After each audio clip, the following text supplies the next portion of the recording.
Many people are calling me, are texting me and say, sir, what is your view about this doctor, Abel Damina? Though I've been watching him closely, I've been hearing his messages, and I used to wonder why people are wondering why he's speaking in the manner in which he's speaking. Let me tell you something. There are many people who have been preaching what he's preaching, but it's just that many people don't pay attention. There are many pastors, many in different areas who are preaching what they are preaching. It's just that some people are not on Facebook, some are not on YouTube. Everybody in the assignment God is giving to them is different. Some people are called to pastor large congregations. Some people are called to pastors few congregations. But you know, these days the Bible talks about pride.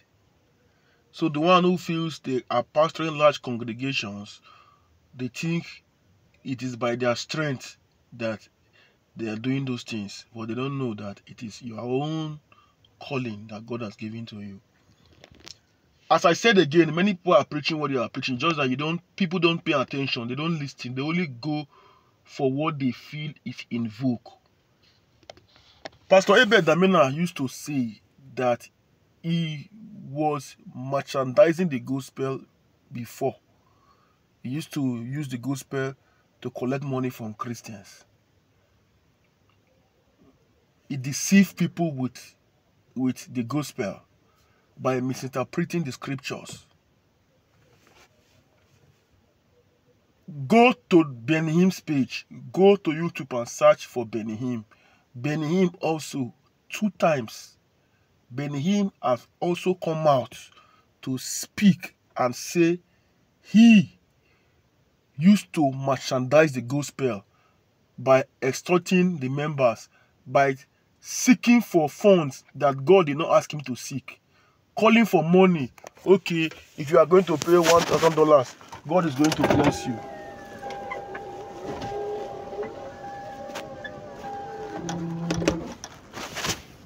Benny Hinn also have confessed. Abel Damina used to say that the template that many pastors have today, that he gave them. When I was in university, I used to have a friend who is so deep in a particular church in Nigeria, though we don't have an encounter then with Christ. When I was in the university, it was when I came out that I have an encounter with Christ. We don't. So he used to tell me about this Abel Damina, though I've not listened to him then. But I've gone through his past posts. I noticed that he was merchandising the gospel. When somebody comes to tell you and said, pay money, when you pay money, because of the money you pay, you sow a seed, God is going to bless you. That is not the scripture. No Bible, no. If you think that part is in the Bible, if you think you have read anything like that, it is you that don't understand that passage. When you are reading a chapter, a verse of the Bible, when you read the verse, you have to read the chapter. If possible, start from the beginning of the book to know the context of what that verse is saying. I've seen many people who come to say anything that you want to use to buttress your point in the Bible, there is a passage, there is a verse for it. That's a lie. That is because those people don't know how to interpret the scriptures. When you want to interpret the scripture, every writer has a mindset. Every writer, when you pick a verse from the Bible, you have to read the beginning of the chapter to know what it's saying. That's why you can apply that verse that is telling you. Sir Mike L. Okonkwo was many years ago the founder, many years ago the president of Christian Association of Nigeria. Go to his channel, go to his YouTube page. He came out openly to say that if you don't pay tithe, your life is going to be tight. They are the one that brought out that word for the people to be paying money in the church. They use that to catch people so that they will be getting money from them. He has also come out to apologize and to confess. Don't take my word for what I'm telling you. Go to his page and check it. Michael Kokwo and Titan. He confessed. They are the one, they organize themselves, they arrange themselves that to put fear in people so that they will be getting money from them. Now, the man has repented. God has forgiven him. You are the one that need to go and search out the truth for yourself. Back to Damina. Let me shock you. What Damina is telling you is the truth. What Damina, Pastor Abel Damina, he is telling you is 100% correct. He's not a false prophet. He is not an antichrist. Do you know the sufferings of, you don't just know what Christ went through on the cross to save you. He was beaten, he was crushed. Can you allow somebody to nail your hand? You have the power to free yourself, but you take nail in your hand for it to pierce through your hand. They nail you on the cross. Your mother is there, your brothers are there, your disciples are there. They cross his leg, they nail him with his two hands on the cross, blood everywhere. He could save himself, he could not, but just to save us, that is mankind. And you will now come and tell me that if I now pay money in the church, that's why God will bless me. Oga, if you don't have money, if you are not financially buoyant, it means you don't have the knowledge yet to make money. And the knowledge that you don't have is not to pay tithe and money offering in the church. It is 100% perfect and good to support the work of God. But supporting the work of God does not mean that because you support the work of God, God will not give you money now. All the reward for supporting the work of God is in it's when we get to heaven, our work will not be tested with fire. The one that you do with your clear heart, you'll be rewarded. The one that you do with eye service, it will be burnt with fire. So somebody who, after eye service, somebody, an armed robber will go and steal, a prostitute will go and sleep with somebody for the cake, collect money and go and pay tithe. You still say God will accept those ones? God needs your holiness and righteousness more than that thing you think you are giving to him. Yes. When falsehood becomes an institution, truth becomes rebellious. Jesus said, I am the way, the truth, and the life. No one comes to the Father except through me. Think. When you need money in the church, some church will tell you that maybe there's a demon following you. That's why you don't have money. Others will come and tell you, say, maybe because you are not paying tithe. Jesus said the poor must surely be among your brethren. He did not come to raise millionaires. He only came to salvage man. That is why I don't go to church where they don't announce the death of somebody. If I go to a church and I notice that somebody died, they don't even announce it. They just keep quiet. They'll be saying on irrelevant things.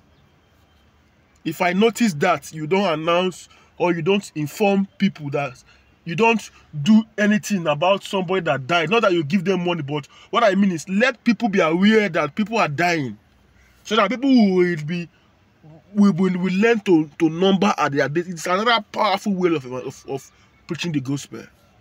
So that you think you are living forever, you know that a day will come that somebody will leave this earth. It is Solomon says it's better to go to a house of mourning than to a house of party. You will not live more than 300 years, but there is eternity for you to live. Nobody will live more than 300 years. If God rewards, give tithe and offering like the way you people are talking about it, church himself, that is the house of God as you claim, they won't be collecting those money. Then we will see how the money will take they come. The same God who say when you give to a widow, to a less privileged, God is indebted to you. Why didn't he just go and give the widow once or the poor once? Why did he need to? Why is he saying you are lending? Because you are lending because he's going to reward you when you come on the last day. We are giving out of our abundance that he has given us, not because we want to get back. I don't pass that level. Say, I can't give. Say because God don't give me back. There's nothing like that anywhere. If you think you have seen that part in the Bible, you are the one that don't know how to interpret it.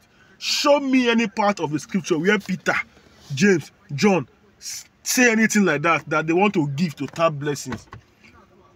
The first time a man did that in the Bible, that person was rebuked by Peter.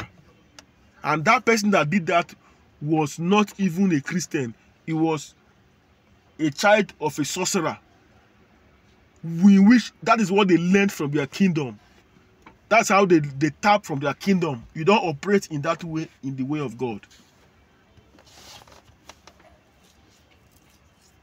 Many of you are just obsessed with your pastors who are deceiving you. So when Damina's message is contradicting their messages, it is making you to be angry because you have been, because some of you are just possessed. Some pastors are demonic.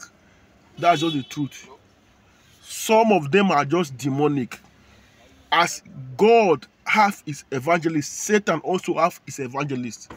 I was watching a YouTube video by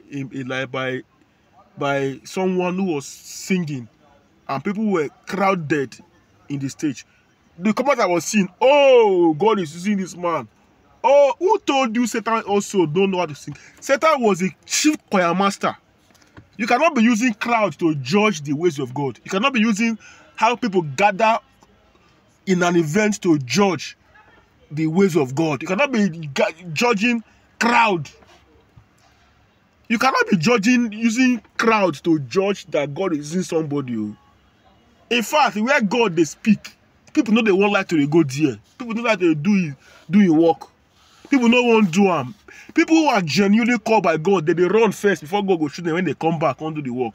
Let me tell you the truth. There are many people who are just churchgoers, but they don't have Christ in them. So the pastor is using that to deceive them. May the Lord give you understanding.